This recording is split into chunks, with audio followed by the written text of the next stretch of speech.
वेळ कमी आहे फार. Hello students, today we are going to see last topic of this chapter, transformer. Do you know which instrument is called as transformer? मी काय विचारलं लक्ष आहे का? Stop other work, no one should do other work, only listen here. ट्रान्सफॉर्मरला तुम्हाला मी सांगितलं होतं ही जी DP असते की नाही आपली डीपी जडून जाते काही काही खेडेगावांमध्ये शेतामध्ये तिला म्हणतात ट्रान्सफॉर्मर. आणि प्रत्येक इलेक्ट्रॉनिक सर्किटमध्ये हा ट्रान्सफॉर्मर असतो. आपला मोबाईल चार्जर आहे ना त्याच्यात सुद्धा ट्रान्सफॉर्मर आहे छोटा. अनेक छोट्या छोट्या साईज पासून तर खूप मोठे डीपी सारखे आणि अजून तुम्ही सबस्टेशनला गेले तर खूप मोठे मोठे असतात आकार त्यांचे. तर जशी कपॅसिटी म्हणजे जसं काम असेल लहान कामासाठी लहान वापरणार मोठ्या कामासाठी मोठा वापरणार बरोबर. तर ट्रान्सफॉर्मर काय असतो? तर transformer is a device which converts low AC voltage alternating means AC. Transformer is a device म्हणजे ही एक अशी वस्तू आहे. डिव्हाइसचा अर्थ काय होतो? आता मोबाईल डिव्हाइस आहे बरोबर तसं. तर is a device which converts low AC voltage at high current. जास्त करंट पासून लो AC व्होल्टेज बनवू शकतो. Low AC voltage into high alternating voltage at low current. म्हणजे व्होल्टेज कमी पण करू शकतो जास्त पण करू शकतो. कमी करंट पासून जास्त करंट पासून सुद्धा चेंज करू शकतो. समजलं कायचा अर्थ? बघा थोडी टफ लँग्वेज आहे. Transformer is a device which converts low AC voltage at high current. म्हणजे हाय करंट पासून लो AC व्होल्टेज पण बनवू शकतो. तसंच into high AC voltage at low current. Low current पासून हाय AC व्होल्टेज पण बनवू शकतो. हाय करंट पासून लो व्होल्टेज लो करंट पासून हाय व्होल्टेज बनवू शकतो. आता अँड व्हाइस वर्सा किंवा याच्या उलट पण चालेल. It works on the principle of mutual induction. Mutual induction साठी दोन कॉईल ची गरज असते. एका कॉईल मधून करंट फिरवलं जातं तर दुसऱ्या कॉईल मध्ये इंड्युस्ड EMF तयार होतो म्हणजेच इंड्युस्ड करंट तयार होतो. त्याला आपण म्युच्युअल इंडक्टन्स असं म्हटलेलं आहे. M बरोबर. कोणत्या प्रिन्सिपलवर तत्वावर काम करतो? हा म्युच्युअल इंडक्टन्स. आता हे लोचं हाय हायचं लो व्होल्टेज करायची काय गरज आली? तर बघा एक ट्रँग्युलर लाईन असते. तारेचे प्रकार इलेक्ट्रिसिटीचे पोल जे असतात ना आपल्या गल्ली बोर्डातले सरळ सरळ पोलवर असतात आणि ते जवळजवळ तार असतात. पण अशी एक ट्रँग्युलर लाईन जाते बघा मध्ये एक खाली दोन. तर तिला आपण हाय पॉवर लाईन म्हणतो. तिच्यापेक्षा अजून टॉवर लाईन वेगळी ते तर फार उंच असतात. ते उंच का असतात हे मी तुम्हाला मागच्या याच्यामध्ये त्यांच्यामधलं अंतर शिकलोय आपण. करंट सेम डायरेक्शनने असेल तर अट्रॅक्ट करतात का रिपेल करतात ते कारण आहे. आणि दुसरी गोष्ट हाय व्होल्टेजच्या लो व्होल्टेज करायची गरज काय आली? तर ही ट्रँग्युलर लाईन जी असते ही 3300 व्होल्ट इतक्या दाबाची विद्युत दाबाची ती तार असते. तिच्या जवळ जर गेलं तर हमिंग साऊंड असा कर बारीक आवाज येत असतो. त्या तारे जवळपास जर गेले शेतात किंवा कुठं कुठं असतं तर ती हाय पॉवरची असते 3300 व्होल्टची असते. पण आपल्या घरात आपण 230 व्होल्ट ची जी अप्लायन्सेस आहेत फ्रीज TV अजून काही सगळे अप्लायन्सेस हे किती 230 किंवा फार फार 250 व्होल्ट इतकंच आपल्या घराला पाहिजे असतं. 250 पेक्षा जास्त जर घेतलं तर जळून जाईल ते अप्लायन्स. तर जळूनच जाईल घराला पण जाळून टाकेल. म्हणजे आपले अप्लायन्सेस सगळे जवळपास इंडियन हे 230 210 कमीत कमी ते 250 व्होल्ट पर्यंतची यांची ही असते रिक्वायरमेंट असते व्होल्टेजची. मग आपल्याला कमी व्होल्टेज लागतं. मग ती जी लाईन आहे तिला काय करतात? तिला डीपी मध्ये इनपुट म्हणून देतात आणि तिथं ट्रान्सफॉर्मर त्याचं कन्व्हर्शन लो व्होल्टेज मध्ये करतो. म्हणजे 3300 व्होल्ट इनपुट आणि आपल्या घरात आलं ते 250 लो, बरोबर. हाय व्होल्टेजचं कन्व्हर्शन लो मध्ये होतं, बरोबर. या डीपीचा असा उपयोग आहे. डीपी मध्ये जी इनपुट दिली जाते ना 3 तारांची येते बघा, लक्ष द्या बघा, आणि त्याच्यापासून जे निघते आउटपुट ते आपले गल्ले बोर्डातले तार असते. म्हणजे हाय व्होल्टेजचं लो व्होल्टेजमध्ये कन्व्हर्शन करणे गरजेचे, नाहीतर आपल्याला काय नुकसान होईल समजून जाईल. किंवा काही ठिकाणी इलेक्ट्रिसिटी फार लांब लांब पाठवायची, तर तिथं जागोजागी सबस्टेशन्स बसवलेले असतात. आता दोंडाईच्याला सबस्टेशन आहे, जाता जाता दोंडाईच्या अगोदरच बघा, इकडे पातोंड्याकडे पण आहे कुठंतरी. हे सबस्टेशन काय काम करतं, येणारं व्होल्टेज आता त्या सबस्टेशनला जिथून आलेलं आहे, तिकडे मालेगावच्या जवळ अजून एक आहे, तिथं पण मोठं सबस्टेशन आहे. मग हे सबस्टेशन काय काम करतं, अगोदर येणारं जे व्होल्टेज आहे त्यांच्यापर्यंत पोहोचणार, त्याचा दाब त्या सबस्टेशन पर्यंत येईपर्यंत कमी कमी होत जातो. काय होतो, दाब व्होल्टेज कमी कमी होतं. मग ते जर कमी झालं तर अजून पुढे फार अंतरापर्यंत पाठविणे शक्य नाही. दडगाव तोरणमाड पाठवायचे शक्य नाही. मग काय करतात ते सबस्टेशन, कमी व्होल्टेज जे झालंय त्याची भर वाढवून देतात, म्हणजे व्होल्टेज वाढवण्याचे काम करतात. आणि वाढवलं व्होल्टेज, दाब वाढवला म्हणजे ती फास्ट जाईल आणि जिथं पाहिजे तिथपर्यंत पोहोचवता येईल इलेक्ट्रिसिटी. म्हणजे 2 प्रकारची आपल्याला गरज येते, लोचं हाय, हायचं लो. हायचं लो करण्याची गरज कुठे आहे, आपल्या गल्ली बोर्डातल्या तारांमध्ये, आणि लोचं हाय करायची गरज कुठे आहे, सबस्टेशन मध्ये, तर ती इलेक्ट्रिसिटी पोहोचवत आहे. हे कारण आहे ट्रान्सफॉर्मरचे. आता हायचं लो, लोचं हाय व्होल्टेज कसं करतो ते आपण बघणार आहे वर्किंग मध्ये. ओके, आता लक्ष द्या. प्रिन्सिपल काय आहे, फॅराडेज फर्स्ट लॉ. काय आहे, फॅराडे फर्स्ट लॉ आहे बघा. प्रिन्सिपल तत्व याला 1 मार्क असतो, कन्स्ट्रक्शनला 1 मार्क किंवा 2 मार्क, आणि वर्किंगला 2, म्हणजे 4. याला 2, याला 1, याला 1 special. Whenever the magnetic flux linked with the coil changes and EMF is induced in the neighboring coil. जेव्हा आता ह्या कॉइल मधून करंट फिरलं, पण ही जी कोर आहे, कोर म्हणजे काय, जिच्यावरती कॉइल गुंडाळलेली असते. आता ही सॉफ्ट आयर्नची बनलेली असतात. तुम्ही कधी कधी भंगारवाले येतात ना, काही घरातला ट्रान्सफॉर्मर जर खराब झाला, अशा पट्ट्या असतात बघा, ई शेपच्या अशा पट्ट्या असतात, ई शेपच्या, आणि त्या विकल्या जातात. या एकामध्ये दुसरी पट्टी अशी फिक्स केलेली असते, एकामध्ये दुसरी अशी फिक्स केलेली असतात. अशा पट्ट्या मिक्सिंग केलेलं असतं, म्हणजे ही एक कॉइल आणि ही दुसरी कॉइल. इन्सुलेटेड असतात. बाकी काय असतात, इन्सुलेटेड कॉपर कॉइल असते. इन्सुलेटेड म्हणजे काय, त्याच्यावर एक बारीक कव्हर असतं, कशाचं, वॉर्निश सारखं, काचेसारखं दिसतं, आणि ते कव्हर गेलं तर कॉइल शॉर्ट झाली, म्हणजे जळून गेलं. ती कॉइल शॉर्ट व्हायला नको, तिच्यावरच्या इन्सुलेशनची काहीतरी मर्यादा असते. मोटर तयार केली आपण, बांधली जळालेली मोटर, आपल्याला अपेक्षा अशी असते 5-7 वर्ष जळायलाच नको, पण तिचं लाईफ इतकं नसतं, ती जळतेच. किती पण काळजीपूर्वक वापरा, ती जळणारच.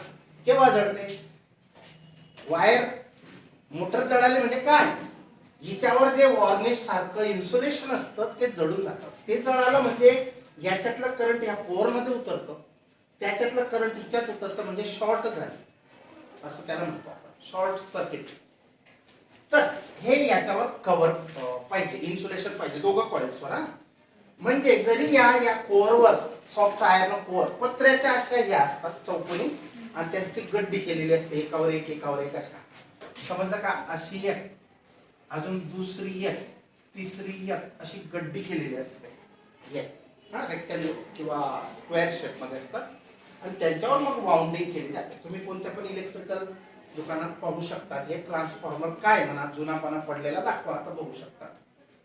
तर मग कोणत्या प्रिन्सिपलवर चालतं, whenever the magnetic flux link with the coil changes. आता बघा, ही प्रायमरी कॉइल आहे, ही सेकंडरी कॉइल आहे.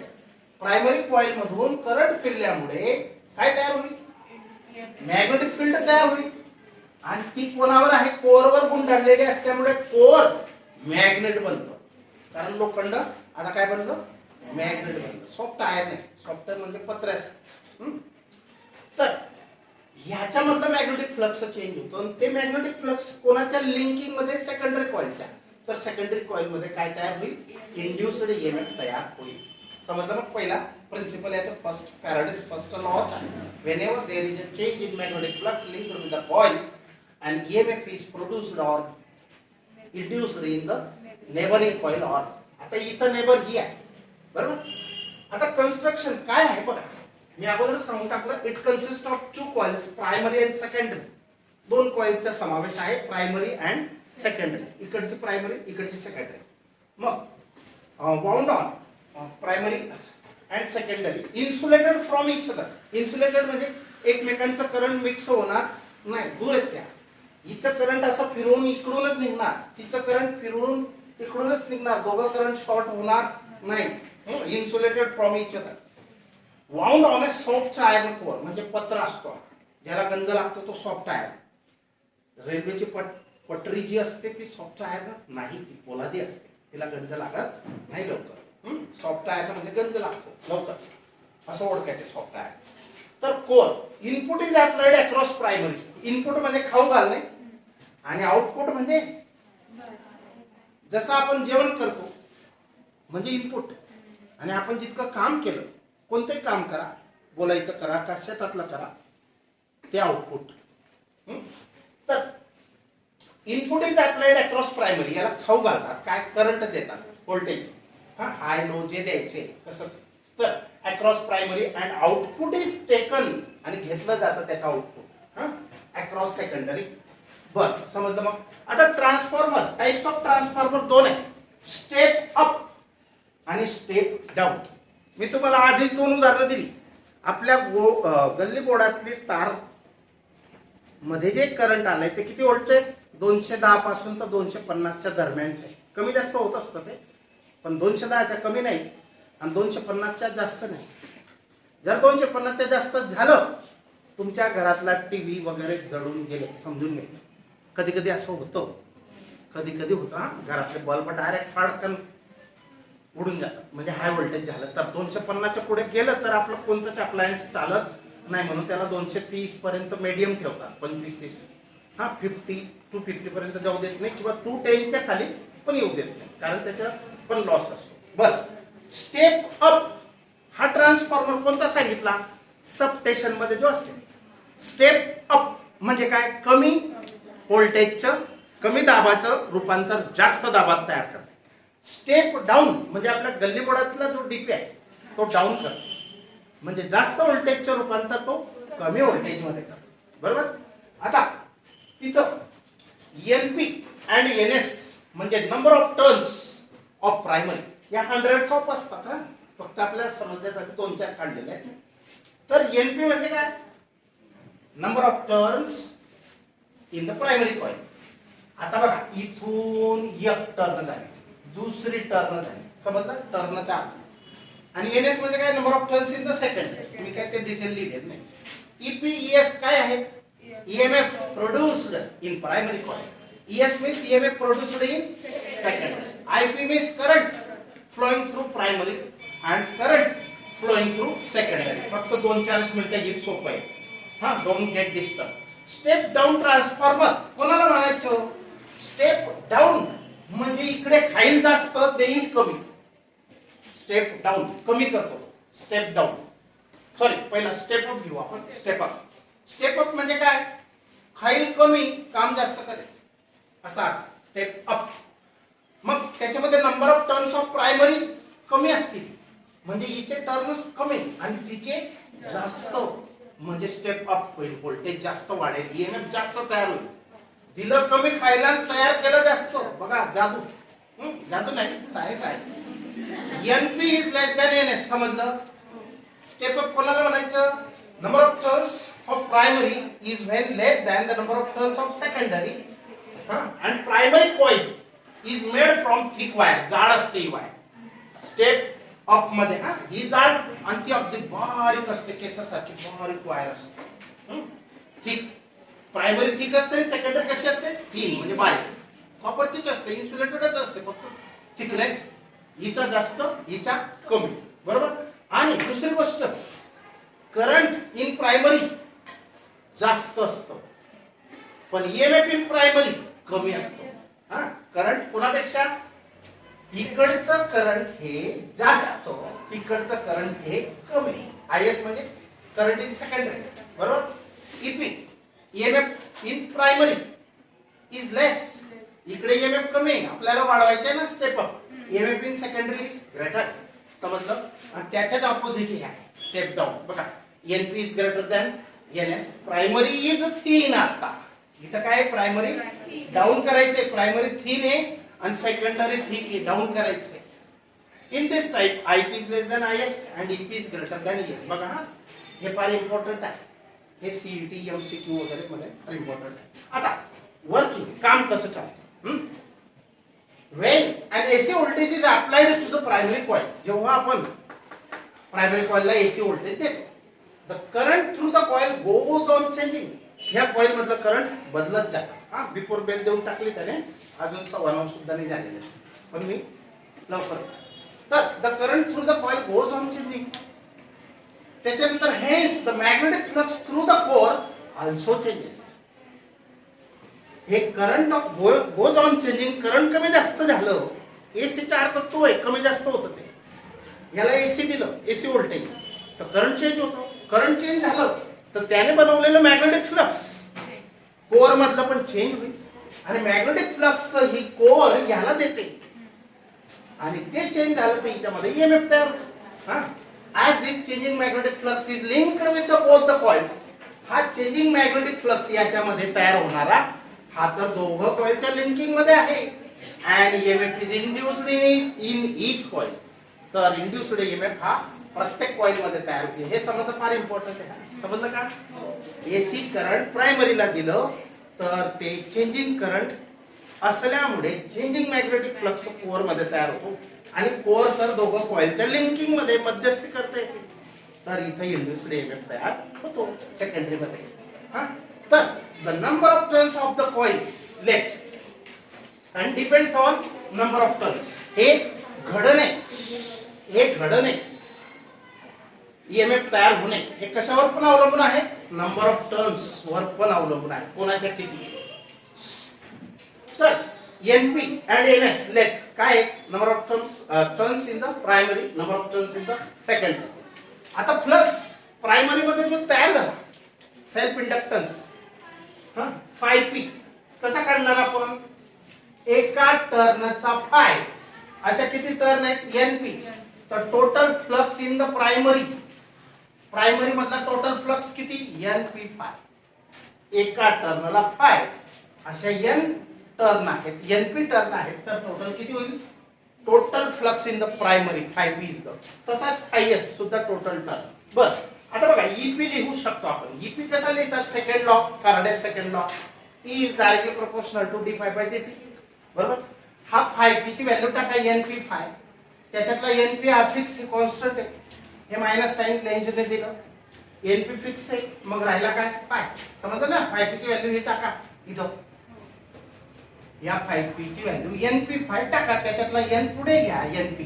मग राहिला काय, हा D phi by D T, बरोबर. आता तसंच सेकंडरीचं पण आहे, आयएस.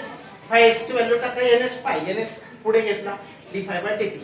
दोघं इक्वेशन लिहिली आणि काय केलं, आता याला डिवाइड हे केलं, डिवाइड 2/1. आता 2 ला 1 ने का, 1 ला 2 ने का नाही डिवाइड केलं, तर तुम्हाला मार्क मला सांगायचे 8 मार्क 10 पैकी